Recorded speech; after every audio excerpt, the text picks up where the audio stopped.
আমার ভাইয়ের শাহাদাতে চোখের পানি কেউ ফেলো না ওরা আমাদের গর্বের ধন, ওরা মাবুদের প্রিয়জন, ওরা আমাদের গর্বের ধন, ওরা মাবুদের প্রিয়জন। খুনে রাঙা ওই পথ ধরে এগিয়ে যাব মোরা সাহস ভরে, খুনে রাঙা ওই পথ ধরে এগিয়ে যাব মোরা সাহস ভরে। ফুলে ফলে শোষবিত নতুন জীবন, ফুলে ফলে শোষবিত নতুন জীবন।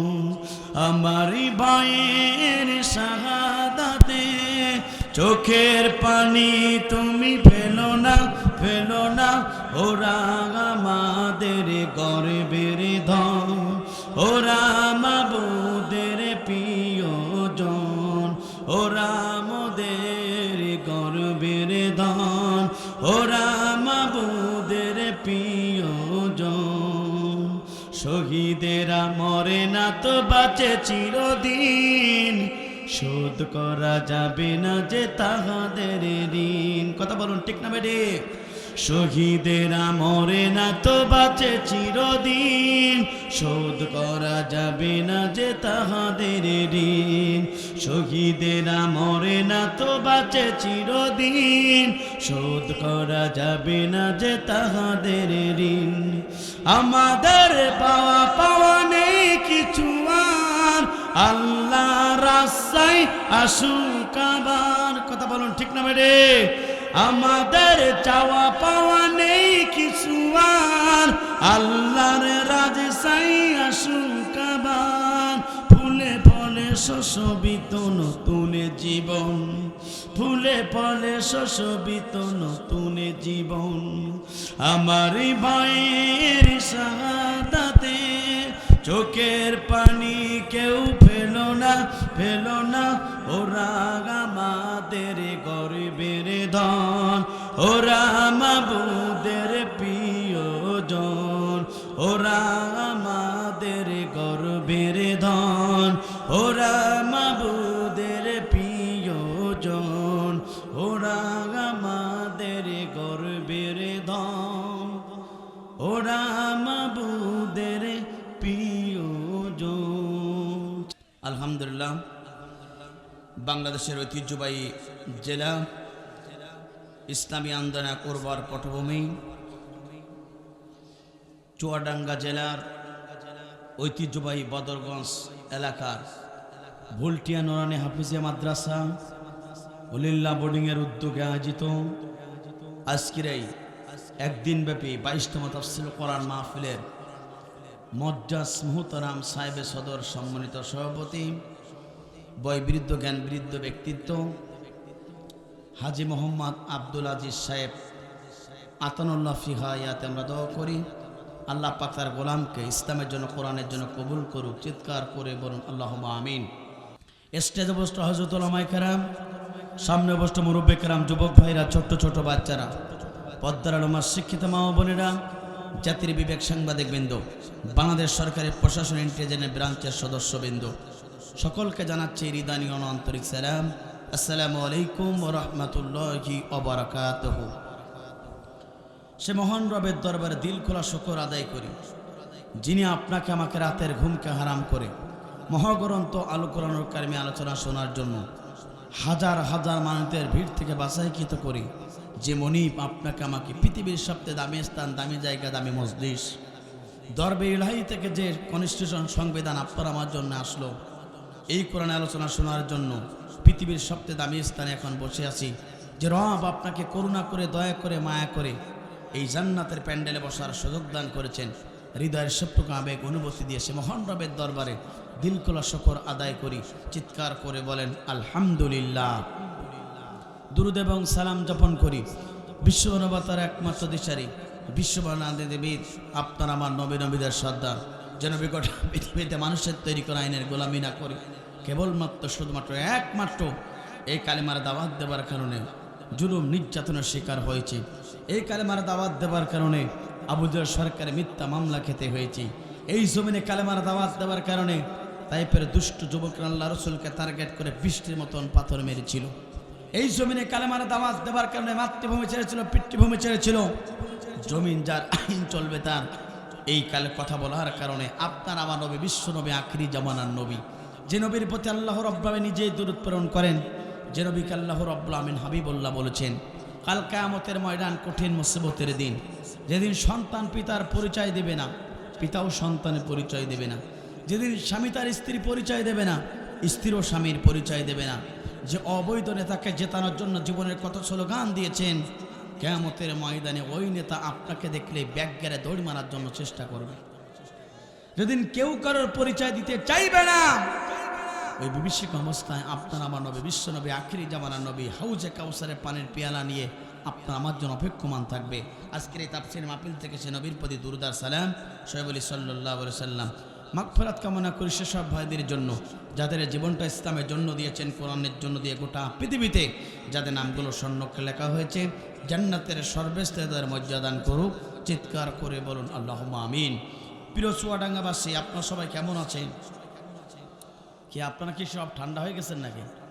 তো আপনাদের এলাকায় তো আসি অনেক মঞ্চে, মনে হচ্ছে আপনারা খুব ক্লান্ত।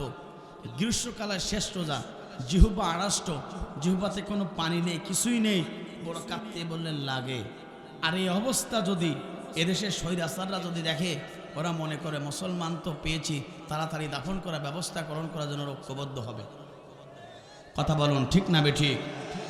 আমার বন্ধুরা, স্বৈরাচারকে তাড়াতে যেমন এদেশের দামাল ছেলেরা বুকের রক্ত দিয়ে জমিনকে যেমন সিদ্ধ করেছে, আপনাকে আমাকে এই জমিনে আল্লাহর দিন প্রতিষ্ঠা করতে গিয়ে তার চেয়েও শক্তিশালী অর্থাৎ হিম্মত এই জমিনে আপনার আমার কণ্ঠ থাকা লাগবে।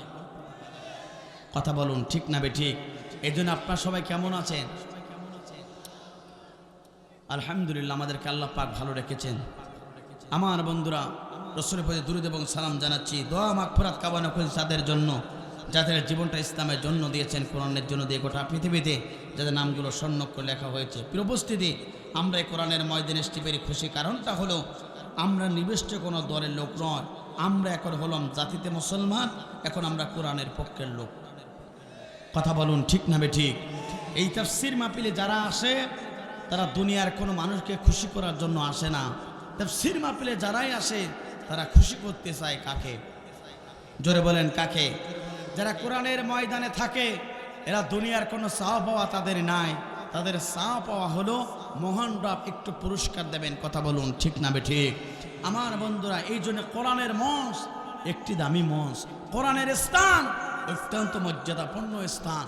আমার বন্ধুরা, যারা কোরআনের পক্ষে থাকবে, ইসলামের পক্ষে থাকবে, তাদেরকেও দাম বাড়িয়ে দিয়েছেন। তিনি কে? জোরে বলেন তিনি কে?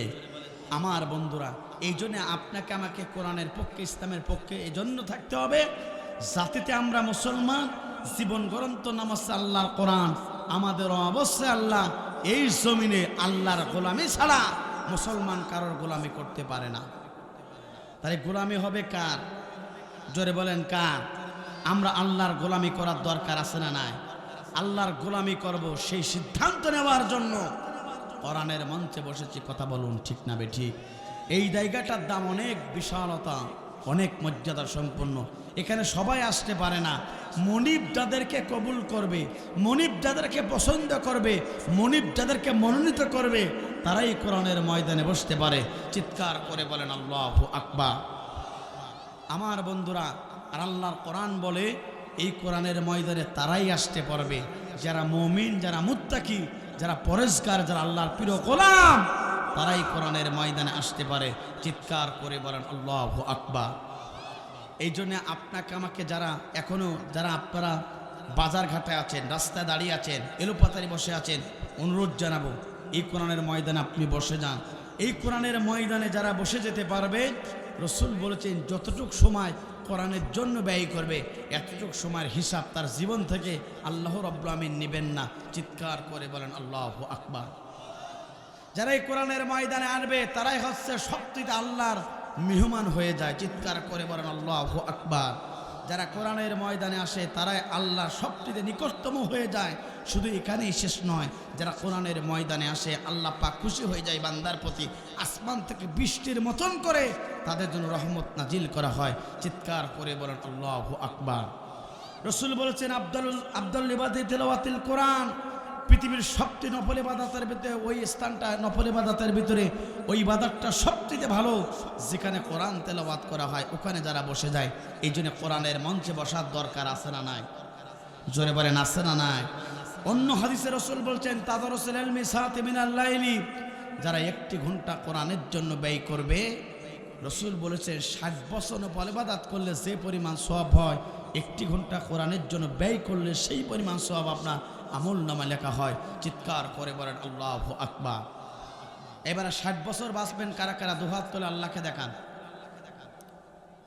কেউ 60 বছর কেন, 1 ঘন্টা বাঁচবো এই গ্যারান্টি কেউ দিতে পারবে?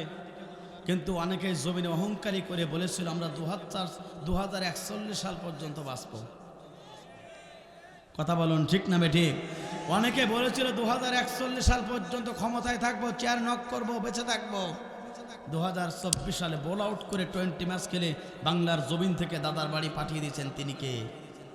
জোরে বলেন তিনি কে? সে আল্লাহ পাক আছে না নাই?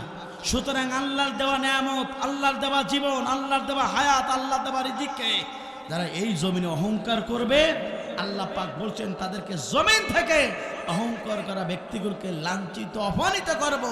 তিনি কে? পারে কিনা? দুপুরে রান্না করা ভাত খেতে পারে নাই। কথা বলুন ঠিক না বেঠিক? শাড়ি পর্যন্ত নিতে পারে নাই, 5 মিনিট বক্তব্য দিতে পারে নাই। সুতরাং যুগে যুগে যারা ইসলাম বিরোধী হয়েছে, যুগে যুগে যারা কোরআন বিরোধী হয়েছে, যুগে যুগে যারা ফিরাউনের উত্তরসূরি হয়েছে, নমরুদের উত্তরসূরি হয়েছে, আসমান থেকে আল্লাহ পাক এমন ধারা ধরেছে, পেটের মাছ থেকে লাঞ্ছিত অপমানিত করে পেটের মাছ থেকে বিদায় গ্রহণ করানো হয়েছে। সে আল্লাহ পাক আছে না নাই? জোরে বলেন আছে না নাই? স্বৈরাচার পতন হবে, আল্লাহর জমিন, আল্লাহর দিন প্রতিষ্ঠা হবে। এই জমিনের মালিককে? জোরে বলেন কে? লিল্লাহি মা ফিস সামাওয়াতি ওয়াল আরদ, আসমান এবং জমিনের একচ্ছত্র ক্ষমতার মালিক আল্লাহ। এই জন্য মুসলমান ঐক্যবদ্ধ হতে হবে। এই জমিনের মালিক আল্লাহ, হায়াতের মালিক আল্লাহ। সুতরাং আপনাকে লক্ষ্য করে বলতে চাই, আগামীর পৃথিবী, ইসলামের পৃথিবী, আগামীর পৃথিবী, ইমাম মাহদী আলাইহিস সালাতু ওয়াস সালামের পৃথিবী, আগামীর পৃথিবী, সুফি আলাদার পৃথিবী, আগামীর পার্লামেন্ট কোরআনের পার্লামেন্ট। কথা বলুন ঠিক না বেঠে? কোরআন বাংলার জমিন প্রতিষ্ঠিত হোক, এটা আমরা চাই কিনা? কারণ কোরআন বাংলার জমিনে প্রতিষ্ঠিত হয়ে গেলে এই জমিনে কোনো প্রকার দুর্নীতি থাকবে না। এই জমিনে কোরআন প্রতিষ্ঠা হয়ে গেলে কেউ চুরি করার সাহস পাবে না। 16 বছর ধরে চুরি করতে করতে 99.1 বিলিয়ন টাকা তারা পাচার করেছে। 94.1 বিলিয়ন টাকা তারা বাংলাদেশে তারা ঋণগ্রস্ত করেছে। কথা বলুন ঠিক না বেঠিক? এই জন্য আমার বন্ধুরা, কোরআনের শাসন যদি এই সমাজে থাকে, কেউ 1 টাকা চুরি করার সাহস পাবে না। কারণ তার দেহের ভিতরে ভয় আছে। কার? জোরে বলেন কার? আমার বন্ধুরা, তাহলে লক্ষ্য করুন, আপনি আমি কোরআনের ময়দানে এসেছি কোরআন শোনার জন্য। সেই মহান ডাক কোরআনুল কারীমের ভিতরে বলছেন, বান্দা শুনে রাখো, হাজার হাজার ভিড় থেকে বাছাইকৃত করে যারা আজকে কোরআনের ময়দানে আসলো আর কোরআন শোনার জন্য বসে গেল, ওই ব্যক্তিগুলো হলো আমার সবচেয়ে প্রিয় মাহবুব বান্দা। ওই ব্যক্তিগুলো হলো আমার পছন্দের বান্দা। ওই ব্যক্তিগুলো হলো আমার সবচেয়ে নিকটতম বান্দা। মহান রব জানিয়ে দিচ্ছেন, শোনো শোনো শোনো, ওদের সম্মুখে যখন এই কোরআন থেকে আলোচনা করা হয়, ওদের সম্মুখে যখন কোরআন থেকে তাফসীর করা হয়, ওই মুমিন ব্যক্তির জীবনে 2টা সবচেয়ে বড় বড় উপকার হয়। একবার জোরে জোরে বলুন আল্লাহু আকবার। এটা আমার কথা না, মহাগ্রন্থ আল কোরআনুল কারীমের কথা। আল্লাহ রাব্বুল আলামিন বলেন, ইন্নামাল মুমিনুনা আল্লাযীনা ইযা যুকিরাল্লাহু ওয়াজিলাত কুলুবুহুম ওয়া ইযা তুলিয়াত আলাইহিম আয়াতুহু যাদাতুহুম ঈমানাও ওয়া আলা রাব্বিহিম ইয়াতাওয়াক্কালুন। আল্লাহ আল্লাহ পাক বলেন মুমিন ব্যক্তির সম্মুখে যখন এই কোরআনের কথা বলা হয়, মুমিন ব্যক্তির সম্মুখে যখন বিশ্বনবীর হাদিস থেকে আলোচনা করা হয়, মুমিন ব্যক্তির জীবনে এক নম্বর উপকার হলো যতটুকু ঈমান নিয়ে তারা কোরআনের ময়দানে বসে গেল, কোরআন শোনার জন্য বসে গেল, যতটুকু ঈমান নিয়ে তারা তাফসীর মাহফিলে বসে গেল, এই কোরআন তেলাওয়াত শোনার কারণে, কোরআনের ময়দানে বসার কারণে, কোরআনের ময়দানে বসার কারণে, তাফসীর শোনার কারণে আস্তে আস্তে করে তাদের জীবনের ঈমানটা আস্তে আস্তে করে বেড়ে যায়। একবার জোরে জোরে বলুন আল্লাহু আকবার। কোরআনের ময়দানে কোরআন শুনলে আপনার আমার ঈমানটা বেড়ে যায়, কিন্তু আপনার লাগে, দুঃখ লাগে, দীর্ঘ 16টি বছর ধরে এদেশের অসংখ্য মুসলমানেরা আলেমদের কাছ থেকে কোরআনের তাফসীর শুনেছিল, ঈমান বাড়ি নাই, আবু জাহলের বাচ্চার মতন করে তাদের জীবনের শয়তানি বেড়েছিল। কথা বলুন ঠিক না বেঠিক? আল্লাহ পাক বলেন কোরআনের মঞ্চে কোরআন শুনে ঈমান বাড়ে। আর 16টি বছর ধরে দেশের অসংখ্য মুসলমান যারা তাইতে নামাজ পড়ে 80 রাকাত, যারা খানার কাবার মেহমান হয়, যারা মসজিদ তৈরি করে, মাদ্রাসা তৈরি করে, অনেক কিছু করে, কিন্তু বক্তারা যখন, আলোচকগণ, মুখলিস দায়ীরা যখন এই কোরআনের সঠিক তথ্য যখন বলেছে, অনেক আলেমদেরকে তারা মিথ্যা মামলা দিয়ে অন্ধ প্রকাশ্যে জীবন যাপন করানো হয়েছে। কথা বলুন ঠিক না বেঠিক? এই কোরআনের কথা বলার কারণে এই চুয়াডাঙ্গার সম্মানিত জামাই, শ্রদ্ধা বড় ভাই মুফতি আমির হামজাকে বর্জন তারা বিনা অপরাধে 3টা বছর তারা অন্ধ প্রকারে জীবন যাপন করিয়েছিল। কথা বলুন ঠিক না বেঠিক? এই কোরআনের দাওয়াত দেওয়ার কারণে অর্থাৎ জাতির শ্রেষ্ঠ সন্তান মুফতি জসিমউদ্দিন রহমানীকে তারা মিথ্যা মামলা দিয়েছিল। এই কালেমার দাওয়াত দেওয়ার কারণে, কোরআনের তাফসীর করার কারণে শাইখুল হাদিস আল্লামা মামুনুল হককে পর্যন্ত তারা অন্ধকার কাছে জীবন যাপন করিয়ে দুনিয়ার রাস্তা বিদায় করার জন্য ষড়যন্ত্র করেছিল। অর্থাৎ কোরআন শুনলে ইমানদারের ইমান বাড়ে, আর অসংখ্য মুসলমানের সন্তান ছিল, ইমান বাড়ে নাই, আবু জাহলের রাস্তার মতন জীবনের সবকালে সবকাল বেড়েছিল। ছিল কিনা? জোরে বলেন ছিল কিনা? আমার বন্ধুরা, কিন্তু আল্লাহ পাক বলছেন ইমানদার যারা হবে, মুমিন যারা হবে, তাদের সম্মুখে কোরআনের তাফসীর করলে ইমানটা বাড়িয়ে দেবেন। তিনি কে? জোরে বলেন তিনি কে? আমার বন্ধুরা, 2 নম্বর উপকার হলো ওই মুমিন ব্যক্তি দুনিয়ার কোন স্বৈরাচারের কাছে মাথা নত করে না, ওই মুমিন ব্যক্তি দুনিয়ার কোন জালিমের কাছে মাথা নত করে না, ওই মুমিন ব্যক্তি দুনিয়ার কোন ফ্যাসাদকারীর কাছে মাথা নত করে না। ওদের মাথা নত হয় কেবলমাত্র, শুধুমাত্র, একমাত্র আল্লাহর প্রতি। একবার জোরে জোরে বলেন আল্লাহু আকবার।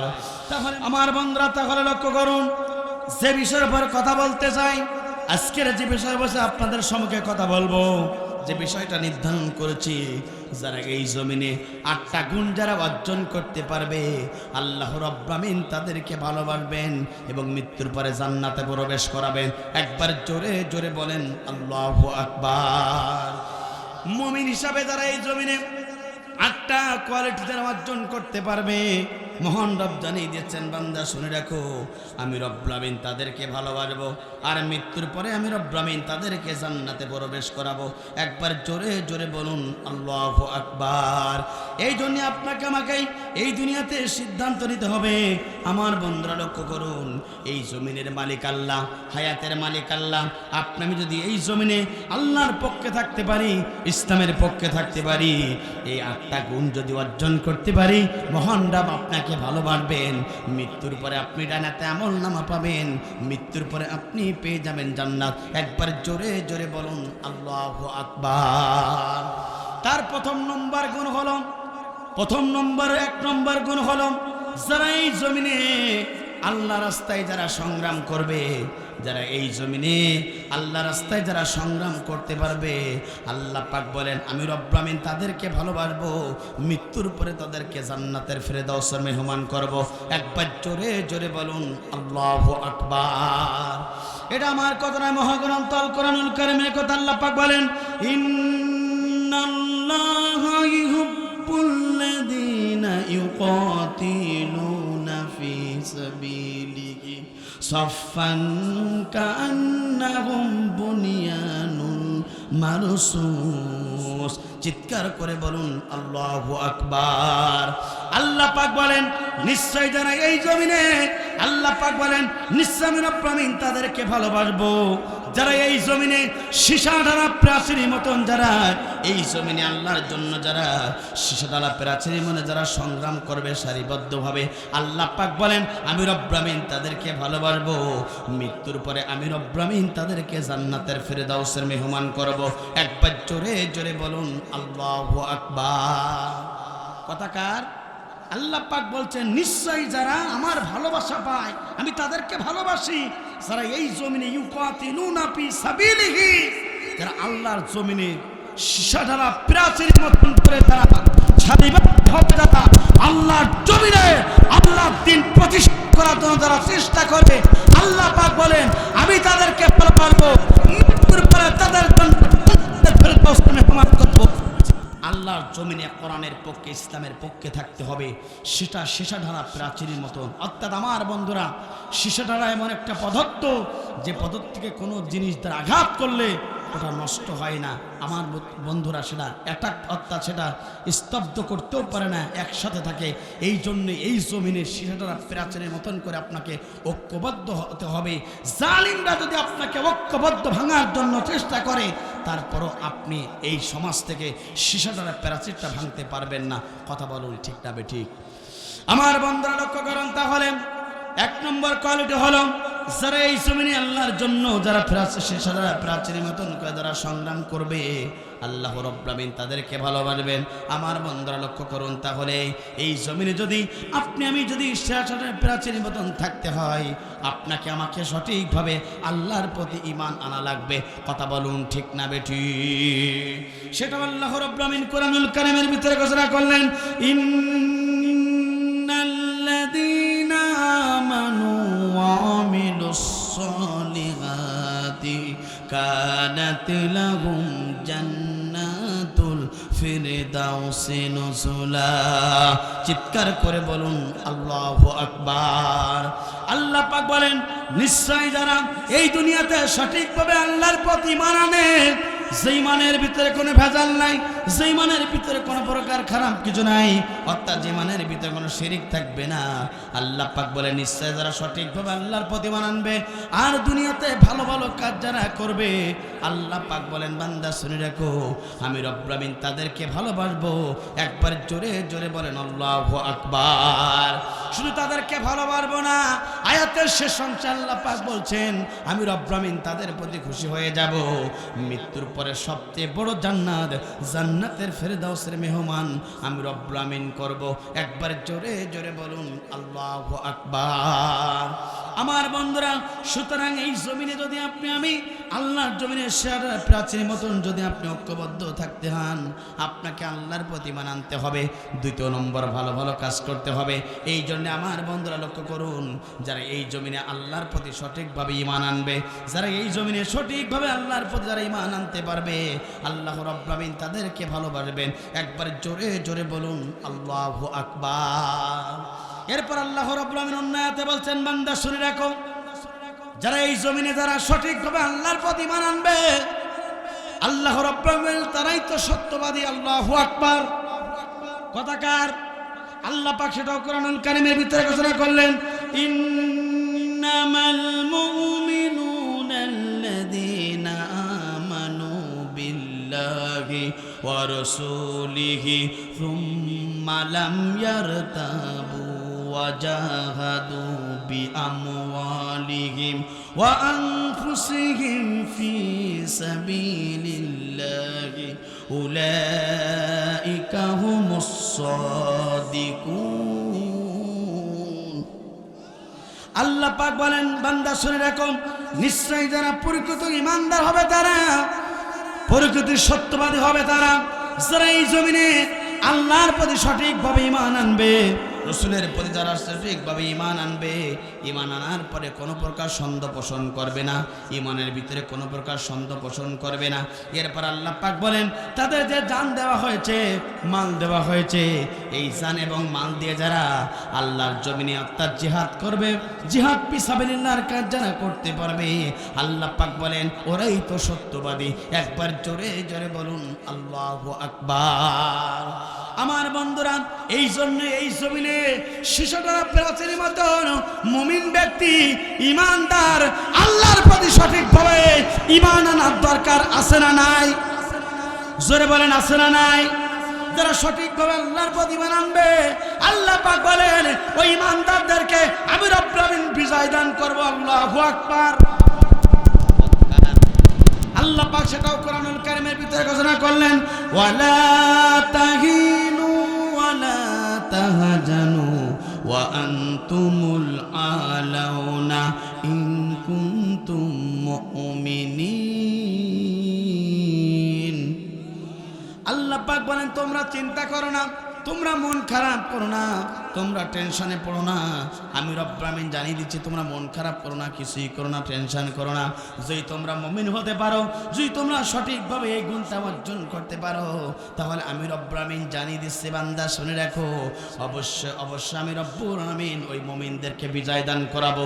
একবার জোরে জোরে বলেন আল্লাহু আকবার। নিজের তিনটা সন্তান আমর ইবনুল জুমুকে বললেন, আব্বা জান আমরা তিনটা সন্তান আপনার সাথে পার্সোনাল কিছু কথা বলতে চাই। বাবা আব্বা জান আমরা তিনটা সন্তান, আমাদের কথা আপনি শুনবেন কিনা জানিয়ে দিন। সঙ্গে সঙ্গে আমার ইবনুল জুমা বললে, বাবা অবশ্যই তোমাদের কথা আমি শুনবো।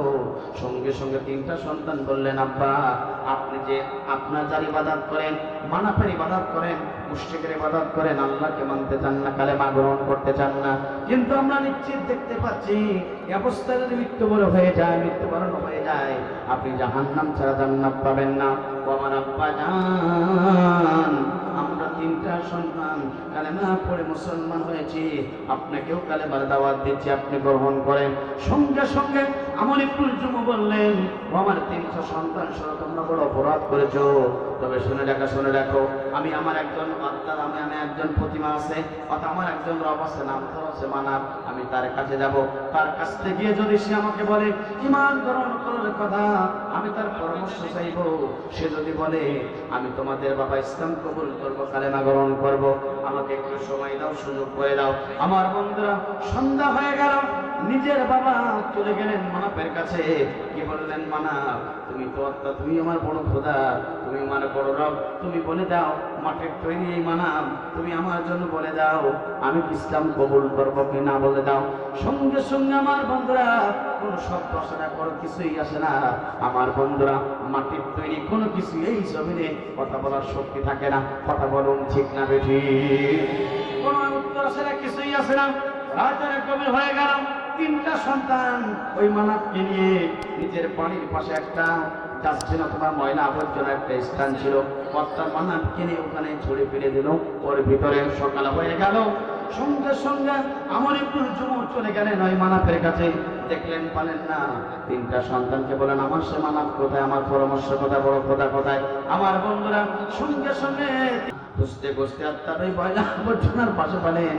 এবার সুন্দরভাবে হাতে তুলে নিয়ে সে গোসল করলেন, তেল মাখালেন। এইভাবে কতদিন অতিবাহিত হয়ে গেল, কিছুদিন।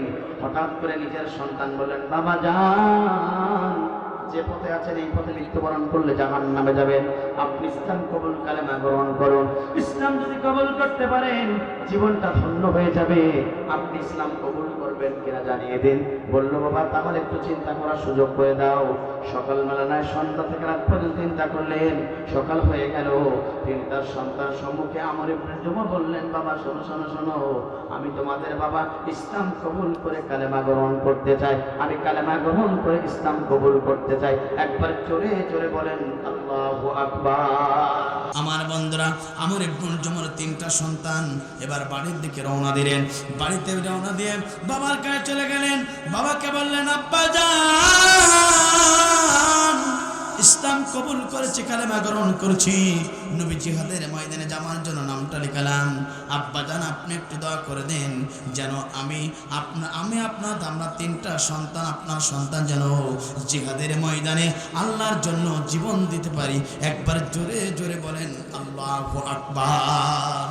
দুহাত করে আমর ইবনুল জুমা রাদিয়াল্লাহু তাআলা আল্লাহর দরবারে বলে, আল্লাহ আমার নিজের তিনটা সন্তান জিহাদের ময়দানে যায়, আল্লাহ আপনি তাদেরকে কবুল করে নিন। সঙ্গে সঙ্গে তিনটা সন্তান চলে গেল মায়ের কাছে। মাকে বলে, মা তিনটা সন্তান আপনার জিহাদের ময়দানে যাব, আপনি মন খারাপ করবেন না, দোয়া করে দিন। নিজের মা দোয়া করে দিলেন, নিজের বাবা দোয়া করে দিলেন। তিনটা ভাই চলে গেলেন রাসূলের দরবারে। দেখে হঠাৎ করে নবীর প্রিয় সাহাবী আমর ইবনুল জমুহ রাদিয়াল্লাহু তাআলা আনহু নিজের সন্তানগুলোকে পিছন দিক থেকে ডাক দিলেন, বললেন, বাবারা তোমরা একটু দাঁড়াও, আমি তোমাদের সাথে কথা বলতে চাই। আমর ইবনুল জমুহর দুইটা পা নষ্ট ছিল, হামগুলো দিতে দিতে চলে গেল তিনটা সন্তানের সম্মুখে।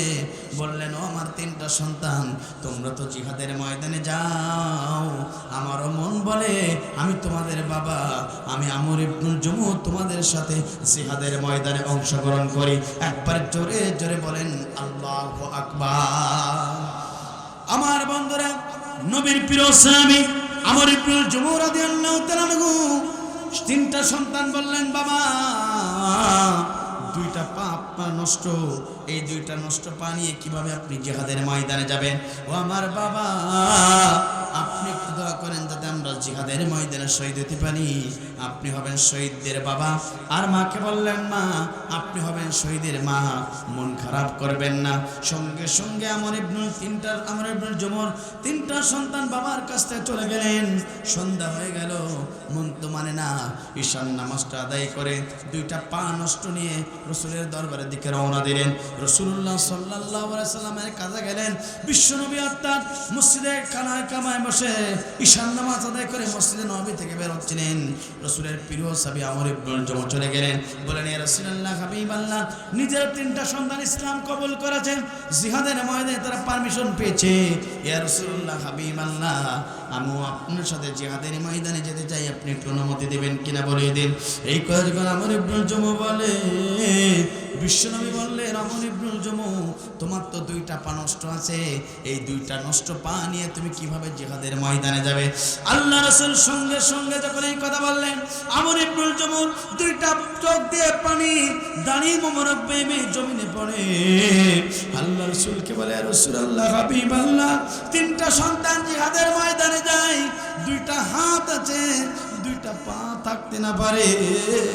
ইয়া রাসূলুল্লাহ, হাবিবাল্লাহ, আমি নবীর সাথে রাসূলের সাথে জিহাদের ময়দানে অংশগ্রহণ করতে চাই, আপনি একটু অনুমতি দেবেন কিনা জানিয়ে দিন। রাসূলকে যখন এই কথা বললেন, তার চোখের ভিতরে মলিনতা দেখে বিশ্বনবী বললেন, আমর ইবনুল জমুহ, শুনে রাখো, আমি নবী তোমাকে জিহাদের ময়দানে যাওয়ার জন্য অনুমতি দিলাম। একবার জোরে জোরে বলেন আল্লাহু আকবার। নবীর প্রিয় সাহাবী আমর ইবনুল জমুহ রাদিয়াল্লাহু তাআলা অনুমতি পেলেন, খুশি হয়ে গেলেন। বিশ্বনবী বললেন, আমর ইবনুল জমুহ, তোমার তো দুইটা পা নেই, কিভাবে জিহাদের ময়দানে অংশগ্রহণ করবেন? আমর ইবনুল জমুহ বললেন, ইয়া রাসূলুল্লাহ, হাবিবাল্লাহ, আপনার তো বডিগার্ড থাকে, আপনার তো সেফগার্ড থাকে, আশেপাশে থাকে, ইয়া রাসূলুল্লাহ, আমি আপনার পাশে থাকতে চাই। তাবুক যুদ্ধে অর্থাৎ সেই যুদ্ধে বিশ্বনবীর 10 জন পাহারাদার ছিল পাশে। আমার বন্ধুরা, সেই সঙ্গে আমর ইবনুল জমুহ সেই যুদ্ধে অংশগ্রহণ করেছিল। এবার রাসূলের কাছ থেকে অনুমতি পাওয়ার পরে বাড়ি গেলেন। স্ত্রীকে বললেন, স্ত্রী, প্রিয় তোমার স্ত্রী, তোমার কাছে দোয়া চাই, রাসূল আমাকে জিহাদের ময়দানে যাওয়ার জন্য পারমিশন দিয়েছে। সঙ্গে সঙ্গে দুখানা হাত ধরে স্ত্রী বলে, আল্লাহ, আপনি আমার স্বামীকে কাজী করে আপনি আমার বাড়িতে পাঠিয়ে দেবেন। সঙ্গে সঙ্গে আমর ইবনুল জমুহ রাদিয়াল্লাহু তাআলা রাঙ্গা তরবারি বের করে উল্টা পায়ে দিয়ে নিজের স্ত্রীকে পিটার বলে, রক্তাক্ত করে আঘাত করে বলে, ও আমার প্রিয়তম স্ত্রী,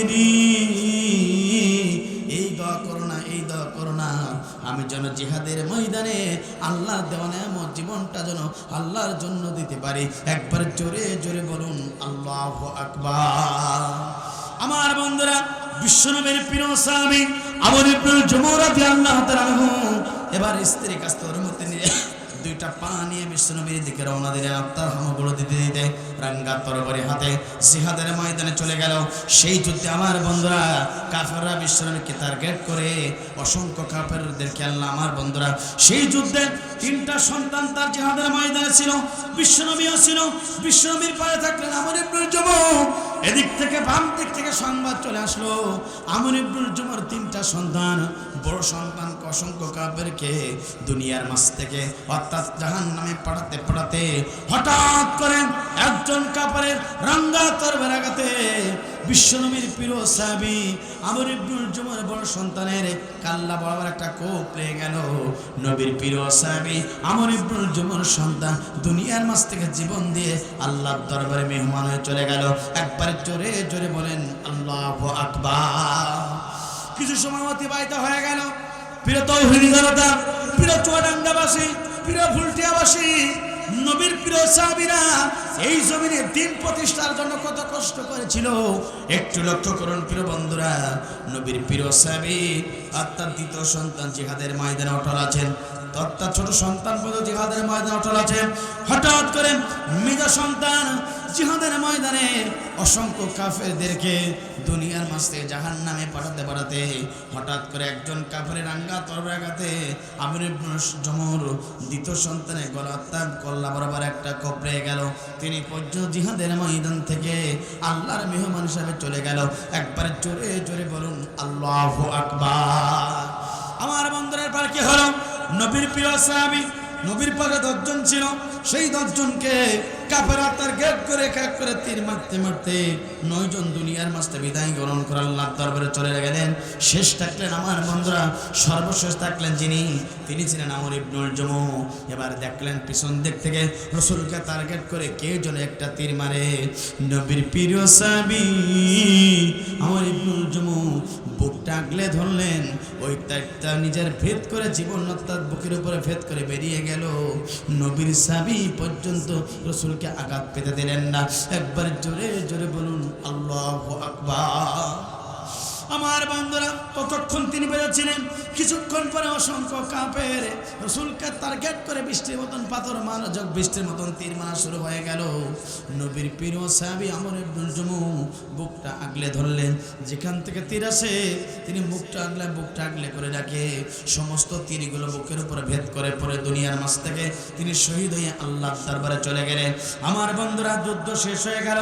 ওই যুদ্ধে মুসলমানের বিজয় লাভ করলেন। কিছুক্ষণ পরে নবীর সমস্ত লাশগুলো সহ বাড়ির দিকে প্রত্যাবর্তন করলেন। রাসূলের প্রিয় সাহাবী আগে বাড়ির দিকে রওনা দিলেন। আমার বন্ধুরা, রাসূলের প্রিয়তম সাহাবী আমর ইবনুল জুমর স্ত্রী অর্থাৎ বাড়ির সামনে অপেক্ষমান ছিলেন সংবাদ পাওয়ার জন্য।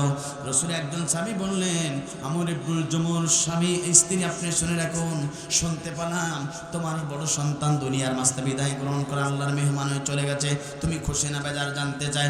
সঙ্গে সঙ্গে আমর ইবনুল জুমর স্ত্রী বললেন, আমি খুশি, তবে তোমার কাছে জানতে চাই নবী এখনো সুস্থ আছে কিনা। সঙ্গে সঙ্গে ওই সাহাবী বললেন, নবী এখনো পর্যন্ত সুস্থ এবং নিরাপদে আছে। একবার জোরে জোরে বলুন আল্লাহু আকবার। আমার বন্ধুরা, নবী কিছুক্ষণ পরে আরেকজন নবীর প্রিয় সাহাবী আমর ইবনুল জুমর বাড়ির সামনে দিয়ে যাচ্ছে। হঠাৎ করে বিশ্বনবীর প্রিয় সাহাবী আমর ইবনুল জুমর স্ত্রীকে লক্ষ্য করে বলে, তোমার মেজ সন্তান দেখলাম জিহাদের ময়দানে শহীদ হয়ে আল্লাহর দরবারে চলে গেছে। সঙ্গে সঙ্গে আমর ইবনুল জুমর স্ত্রী বলল, তোমরা বলো তো, আমার মেজ সন্তান দুনিয়ার মাঝে বিদায় গ্রহণ করেছে, তাতে আমি কোনো প্রকার মন খারাপ করছি না। একটিবারের জন্য জানতে চাই আমার রাসূল নিরাপদে আছে কিনা, সুস্থ আছে কিনা জানতে চাই। সঙ্গে সঙ্গে নবীর সাহাবী বলল, নবী এখনো পর্যন্ত সুস্থ আছে এবং ভালো আছে। একবার জোরে জোরে বলুন আল্লাহু আকবার। আমার বন্ধুরা, রাসূলের প্রিয় সাহাবীরা আরেকজন কিছুক্ষণ পরে আমর ইবনুল জুমর বাড়ির সামনে দিয়েছেন। হঠাৎ করে বিশ্বনবীর প্রিয় সাহাবী আমর ইবনুল জুমর স্ত্রীকে ডেকে বলল, আপনার প্রিয়তম স্বামী আমর ইবনুল জুমর 2টা পা ছিল না, নষ্ট পা ছিল, প্যারালাইসিস রোগী ছিল আপনার স্বামী, কিন্তু জিহাদের ময়দানে দিন প্রতিষ্ঠার জন্য রাসূলের পাশে ছিল। রাসূলকে টার্গেট করে যখন ওই কাফেররা তীর মেরেছিল, আপনার স্বামী বুকটা আগলে ধরেছিল। সমস্ত তীরগুলা আপনার স্বামীর বুকের উপরে লাগলো। আর বিশ্বনবী বিদ্যমান থাকলেন, নিরাপদে থাকলেন। আপনার স্বামী দুনিয়ার মাঝে বিদায় গ্রহণ করেছে। আমার বন্ধুরা, তাহলে লক্ষ্য করুন, নবীর প্রিয় সাহাবায়ে কেরামরা জিহাদের ময়দানে তারা শহীদ হয়েছে, বাতিলের কাছে তারা মাথা নত করে নাই। কথা বলুন ঠিক না বেঠিক? আমার এই প্রিয়তমার স্ত্রী বললেন, আমার দুইটা সন্তান শহীদ হয়েছে, আমি তাতে আল্লাহর প্রতি খুশি। আমার নিজের স্বামী শহীদ হয়েছে, আমি আল্লাহর প্রতি খুশি। রব্বুল আলামিন আল্লাহ তোমার কাছে দোয়া, আপনি আমার দুইটা সন্তান এবং আমার স্বামীর কবরটাকে জান্নাতের টুকরা বানাইয়া দিন। একবার জোরে জোরে বলেন আল্লাহু আকবার। আমার বন্ধুরা, কিছুক্ষণ পরে সমস্ত লাশগুলো একত্রিত করা হলো। একত্রিত করার পরে ওই লাশগুলোর সম্মুখে রেখে বিশ্বনবী ইমামতিতে জানাজা শেষ হয়ে গেল। সমস্ত সাহাবীগণ চলে গেল, দাফন কাজ শেষ হয়ে গেল। সকলে যখন বাড়ি দিকে প্রত্যাবর্তন করলো, রাসূলুল্লাহ সাল্লাল্লাহু আলাইহি ওয়াসাল্লাম কবরের পাশে থাকলেন। সঙ্গে সঙ্গে বিশ্বনবী হাত তুলে বলেন, আল্লাহ, আমি আমর ইবনে জুমুর প্রতি খুশি ছিলাম, আমি তার সন্তানদের প্রতি খুশি ছিলাম। আল্লাহ, আপনিও তাদের প্রতি খুশি হয়ে যান, তাদের কবরটাকে জান্নাতের টুকরা বানাইয়া দেন। একবার জোরে জোরে বলুন আল্লাহু আকবার। আমার বন্ধুরা, নবীর প্রিয় সাহাবীরা এই জমিনে আল্লাহর জীবন ব্যবস্থা ইসলামকে বাস্তবায়ন করার জন্য জীবন দিয়েছে, রক্ত দিয়েছে, আল্লাহর প্রিয় মেয়ে মানিয়েছে, আল্লাহর শক্তির রেকর্ডটা হাসিল করেছে। আপনাকে আমাকে সিদ্ধান্ত গ্রহণ করতে হবে, এই দুনিয়ার মালিক আল্লাহ, হায়াতের মালিক আল্লাহ, রিজিকের মালিক আল্লাহ, এই জীবন ব্যবস্থার মালিক আল্লাহ। আল্লাহর জমিনে আল্লাহর দ্বীন প্রতিষ্ঠা করার জন্য জীবন দেব, রক্ত দেব, বাতিলের কাছে মুসলমান মাথা নত করতে পারে না। কথা বলুন ঠিক না বেঠিক? সুতরাং যারা আল্লাহর জমিনে, সুতরাং স্পষ্ট কথা, যারা আল্লাহর জমিনে আল্লাহর কোরআন বাস্তবায়ন করতে গিয়ে যারা জীবন দেবে, ওরাই হলো জমিনের ফার্স্ট ক্লাস শহীদ। একবার জোরে জোরে বলেন আল্লাহু আকবার। এখন তো অনেকে আছে যে রোডঘাটে অ্যাক্সিডেন্ট করলে শহীদ হয়। কথা বলেন না কেন? অনেকে আছে রোডঘাটে অ্যাক্সিডেন্ট করলে শহীদ হয়, অনেকে আছে রাস্তাঘাটে অ্যাক্সিডেন্ট করে মারা গেলেও শহীদ হয়। কথা বলুন ঠিক না বেঠিক? আমার বন্ধুরা, রোডঘাটে আর রাস্তাঘাটে কেউ মারা গেলে শহীদ হয় না। শহীদ তাকে বলে যারা ঈমান থাকবে, আল্লাহর প্রতি ঈমান থাকবে, রাসূলের প্রতি ঈমান থাকবে, আর আল্লাহর জমিনে আল্লাহর দ্বীন প্রতিষ্ঠা করতে গিয়ে কেউ যদি মারা যায়, ফার্স্ট ক্লাস শহীদ হিসাবে আল্লাহ পাক তাদেরকে কবুল করে। কথা বলুন ঠিক না বেঠিক? এই শহীদদের মর্যাদা তিনি দিয়েছেন, তিনি কে? জোরে বলেন তিনি কে? আমার বন্ধুরা, আবু হুরায়রা রাদিয়াল্লাহু তাআলা আনহু বর্ণিত, তিনি বলছেন, হাদিসের ভিতরে রাসূলুল্লাহ সাল্লাল্লাহু আলাইহি সাল্লাম বলেছেন, যার জীবনে শহীদের তামান্না নেই, যার জীবনে শহীদ হওয়ার তামান্না নেই, ওই ব্যক্তিরা যদি মৃত্যুবরণ করে, ওর মৃত্যু হবে মুনাফিকের মৃত্যু। কথা বলুন ঠিক না বেঠিক? আমার বন্ধুরা, এই জন্যে আপনাকে আমাকে এই জমিনে আল্লাহর দ্বীনের জন্য, আল্লাহর ইসলাম বাস্তবায়নের জন্য জীবন দেওয়ার দরকার আছে না নাই? আমার বন্ধুরা, যারা শহীদ হয় তাদের রক্তমাখা শরীরে তাদেরকে দাফন করানো হয়। রাসূল বলেছেন, কিয়ামতের দিন ওই শহীদরা ওই অবস্থা আল্লাহর দরবারে উঠবে, আল্লাহকে বলবে, আল্লাহ, তোমার দেওয়া সবচেয়ে বড় নিয়ামত এই জীবনটা আপনি দিয়েছিলেন। রব্বুল আলামিন আপনার জমিনে আল্লাহর কোরআন রাষ্ট্রের জন্য, ইসলাম প্রতিষ্ঠার জন্য জীবন দিয়েছিলাম, শহীদ হয়েছিলাম। রব্বুল আলামিন আমাদের জীবনের কোনো চাপ পাওয়া নেই, সবচেয়ে বড় চাপ পাওয়া হলো আল্লাহ তোমার রাস্তায় জীবন দিয়েছি, এটাই সবচেয়ে বড় চাওয়া। কথা বলুন ঠিক না বেঠিক? ওই শহীদদেরকে আল্লাহ পাক ভালোবাসবেন। যারা দুনিয়ায় শহীদ হয় তারা জান্নাতের ভিতরে ঘোরাফেরা করে, চিৎকার করে বলেন আল্লাহু আকবার। শহীদদের জন্য আল্লাহর পক্ষ থেকে স্পেশাল খাবার খাওয়ানো হয়। আমার বন্ধুরা, বিশ্বনবী বলেছেন, সাপে দংশন করলে যতটুকু আঘাতপ্রাপ্ত হয় তার চেয়ে কম আঘাতপ্রাপ্ত হয় একজন শহীদী ব্যক্তি। চিৎকার করে বলেন আল্লাহু আকবার। আমার বন্ধুরা, বিশ্বনবী বলতেন যে আমার জীবনের বড় চাওয়া হলো আমি যদি শহীদ হতে পারতাম। চিৎকার করে বলেন আল্লাহু আকবার। আমার বন্ধুরা, আল্লামা সাঈদী তার বড় চাওয়া ছিল আল্লাহর জমিনে যেন শহীদ হতে পারে। আজকে কোরআনের পাখি আল্লামা সাঈদী আল্লাহ কোরআনের বাস্তবায়ন করতে গিয়ে সে জীবন দিয়েছে। কথা বলুন ঠিক না বেঠিক? এই দিনে চুয়াডাঙ্গাবাসী আপনাদেরকে বলতে চাই, আজকে 16ই ডিসেম্বর 1971 সালে এই বাংলাদেশের স্বাধীন করার জন্য যে জামাল ছেলেরা বুকে রক্ত ঢেলে এই জমিনকে সিক্ত করেছিল, স্বাধীনতার জন্য তারা জীবন দিয়েছিল, বাংলার লাল খচিত পতাকার জন্য তারা জীবন দিয়েছিল, রক্ত দিয়েছিল, তারাও আল্লাহর জমিনে এই দিন প্রতিষ্ঠার জন্য তারাও জীবন দিয়েছিল, তারাও শহীদ। সুতরাং শুনে রাখুন, সেই 71 সালের শহীদদের বাজার যদি বাংলার জমিনে আল্লাহর কোরআন আজকের জন্য যদি আপনাকে আমাকে রক্ত দেওয়া লাগে, জীবন দেওয়া লাগে, শহীদ হওয়া লাগে, কারা কারা শহীদ হতে চান দোয়া আপনারা আল্লাহকে রেখে দেন। সুতরাং স্পষ্ট হলো, শহীদ তাদেরকে বলা হয়, শহীদের মর্যাদা আল্লাহ রাব্বুল আলামিন সবচেয়ে বেশি দিয়েছেন। শহীদের প্রথম নম্বর মর্যাদা হলো যখন তারা মৃত্যুবরণ করে তার আল্লাহর পক্ষ থেকে নিয়ামত প্রাপ্ত বান্দা হয়ে যায়, বলেন আল্লাহু আকবার। আর শহীদ হবে তারা এই জমিনে আল্লাহর দ্বীন প্রতিষ্ঠা করতে মৃত্যুবরণ করে যারা। কথা বলুন ঠিক না বেঠি? এই জন্য শহীদ হওয়ার দরকার আছে না নাই? আমাকে শহীদ করে সেই মিছিলের নিয়ম, যে মিছিলের নেতা আমির হামজা। কথা বলুন ঠিক না বেটি?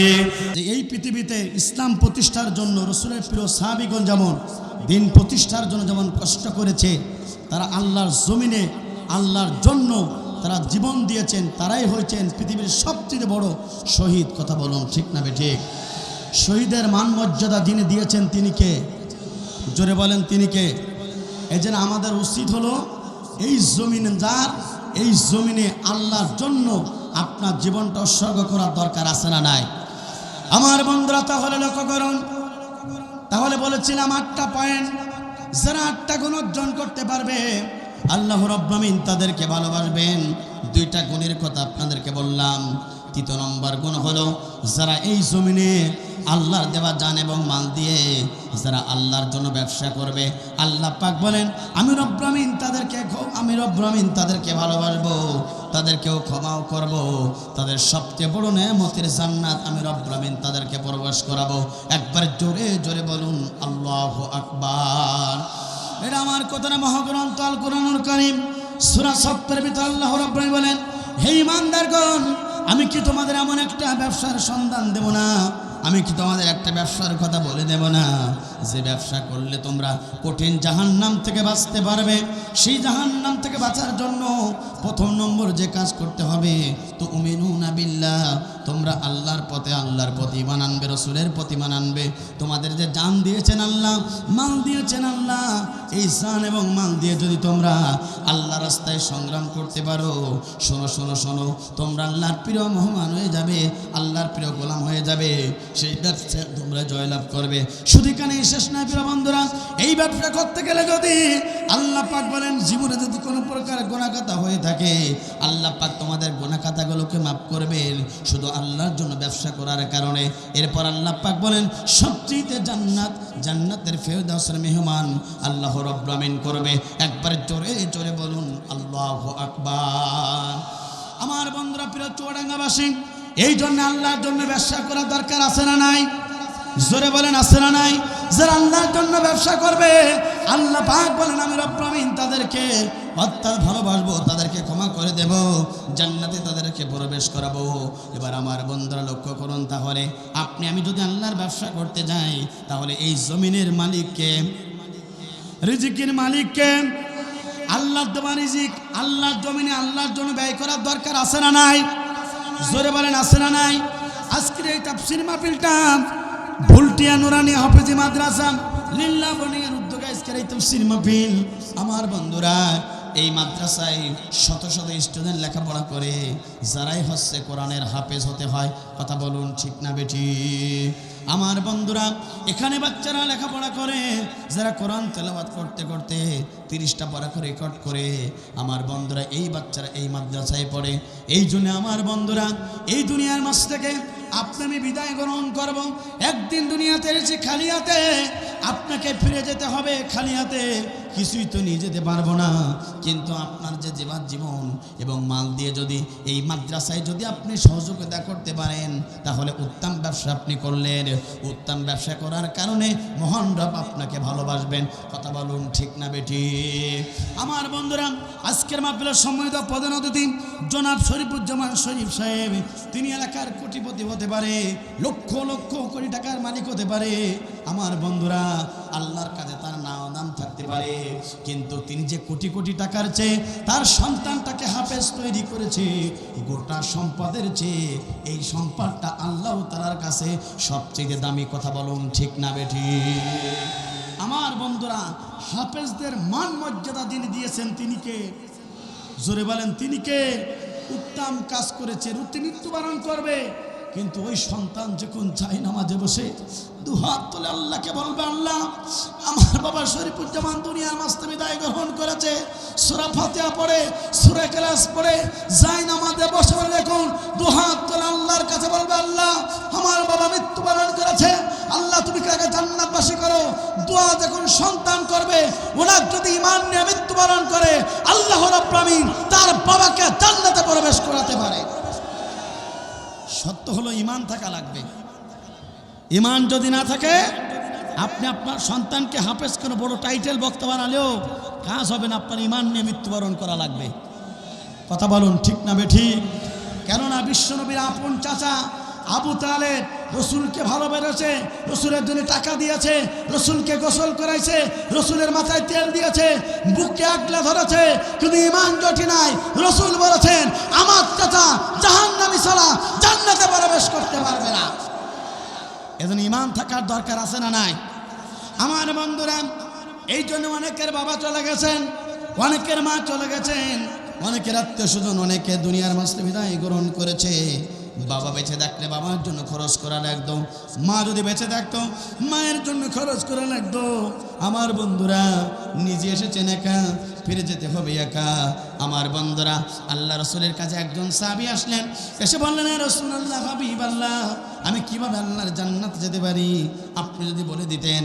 আল্লাহ রসুল বললেন, ও সাহাবী শুনে রাখো, তুমি তোমার প্রিয় সম্পদটা যদি আল্লাহ রাস্তায় ব্যয় করতে পারো, আমি নবী জবান দিয়ে বলছি তুমি আল্লাহ জান্নাতে প্রবেশ করবে। একবারে জোরে জোরে বলুন আল্লাহু আকবার।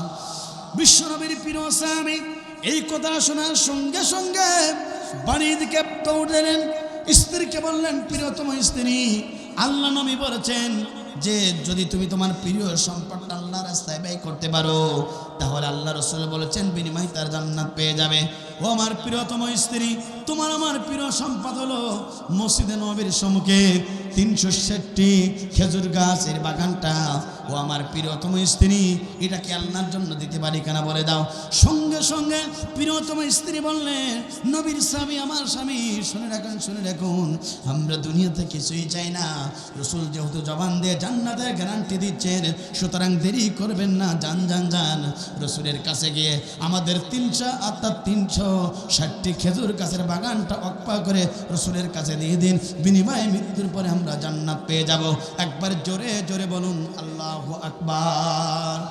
আমার বন্ধুরা, সূরা ইমরানের 192 নম্বর আয়াতে আল্লাহ পাক বলেন, ওই ব্যক্তিরা ততক্ষণ পর্যন্ত ঈমানদার হতে পারবে না, ওই ব্যক্তিরা ততক্ষণ পর্যন্ত আল্লাহর প্রিয় গোলাম হতে পারবে না, আল্লাহর মাহবুব বান্দা ততক্ষণ পর্যন্ত হতে পারবে না যতক্ষণ না পর্যন্ত তার প্রিয় সম্পদটা আল্লাহর রাস্তায় ব্যয় না করবে। আমার বন্ধুরা, সুতরাং আপনার যে হায়াত দিয়েছেন আল্লাহ রাব্বুল আমিন, আপনার যে সম্পদ দিয়েছেন এটা বলো না এমন। ইসরাফ আলাইহিস সালাতু ওয়াস সালাম সিংহার ফুৎকার দিবে, পৃথিবীর সব কিছু লণ্ডভণ্ড হয়ে যাবে। দুইটা জিনিস অবশিষ্ট থাকবে, তার একটা হচ্ছে রসুলের ঘর মাদ্রাসা, আর একটা হচ্ছে আল্লাহর ঘর মাদ্রাসা, আল্লাহর ঘর মসজিদ। আমার বন্ধুরা, সব কিছু ধ্বংস হয়ে যাবে, কোটি কোটি টাকার বাড়ি বিল্ডিং সব কিছু চূর্ণ বিচূর্ণ হয়ে যাবে, মাদ্রাসার মসজিদ থাকবে। এই জন্য আপনি একটু মন থেকে একটু নিয়াত করুন, জীবনে এসেছেন খালি হাতে এবং মারা গেলে খালি হাতেই যেতে হবে, কেউ কিছু নিয়ে যেতে পারবো না। অনেকের বাবা চলে গেছে, অনেকের মা চলে গেছে, তাদের জন্য দোয়া আছে। কোন ব্যক্তি আছেন আজকের এই তাফসীর মাহফিলে 50,000 টাকা দান করবেন। আমি প্রাণ খুলে মুসাফির অবস্থা আছি, আপনার জন্য দোয়া করে যাব। আমার বন্ধুরা, এই মাদ্রাসা আপনি দোয়া করবেন, এই মাদ্রাসা কিয়ামত পর্যন্ত থাকবে। এই মাদ্রাসার যত ছাত্ররা কোরআন তেলাওয়াত করবে, ওই কোরআন তেলাওয়াতের সব আপনার আমল নামায় আপনি কবরে বসে বসে পেয়ে যাবেন। কথা বলুন ঠিক না বেটি? আমার বন্ধুরা, সোনা দানা বাড়ি গাড়ি সব কিছু পড়ে থাকবে। গতকাল মাহফিল করতে গিয়েছিলাম ফরিদপুরের অর্থাৎ বোয়ালমারী থানাতে। যে বাড়িতে আমাকে উঠালো সেই বাড়িটা 4 কোটি টাকা দিয়ে তিনি নির্মাণ করেছেন। সাউথ আফ্রিকার একজন প্রবাসী অর্থাৎ আমার বন্ধুরা, তিনি যখন আমার পাশে আসলেন, আমি বাড়িওয়ালাকে জিজ্ঞাসা করলাম, ভাই কোটি কোটি টাকা দিয়ে বাড়ি বানিয়েছেন, আপনি খুশি না কি বলতে পারেন? বললো, হুজুর আমি খুশি না, আমার অনেক টাকা আছে, আমার অনেক সম্মান আছে, মানুষ আমাকে স্যালুট দেয়, এটা আমার কিছু যায় আসে না। আমি চাই যদি আল্লাহর জন্য জীবনটা দিতে পারি, মৃত্যু যদি আমার ইমানের সাথে হয়, তাহলে এই সম্পদ পরকালে আমার কাজে লাগবে। কথা বলুন ঠিক না বেটি? আমার বন্ধুরা, এই জন্য পরকালকে চিন্তা করে মুমিনরা পরকালের জন্য দুনিয়াতে কাজ করে। এই জন্য কোন ব্যক্তি আছেন নিজের বাবার জন্য, নিজের মায়ের জন্য 50,000 টাকা আজকের এই তাফসীর মাহফিলে দান করবেন? গত 2 বছরে গেটেছিলাম, একজন ব্যক্তি 1 লক্ষ টাকা দান করেছিল। আমি ভাইটাকে চাই আমার বন্ধুরা, তারপরও মঞ্চে যারা আছেন, সামনে পিছনে যত ভাইরা আছেন, আমি আপনাদের কাছে অনুরোধ করব, আজকের এই মাহফিলে এই মাদ্রাসার জন্য একজন ভাই 50,000 টাকা দান করবেন। কোন ভাই? আল্লাহর জন্য করবেন, রসুলের জন্য করবেন, মাদ্রাসার ঘরের জন্য করবেন। এই এতিম অর্থাৎ এই মাদ্রাসা এতিম সন্তানগুলো লেখাপড়া করে, প্রচণ্ড ঠান্ডা, তারপরেও যখন তারা উজু করে নামাজ পড়ে কোরআন তেলাওয়াত করবে, আপনি মৃত্যুবরণ করবেন, তাদের সওয়াব আপনার আমল নামায় লিখে দেবেন। তিনি কে? জোরে বলেন, তিনি কে?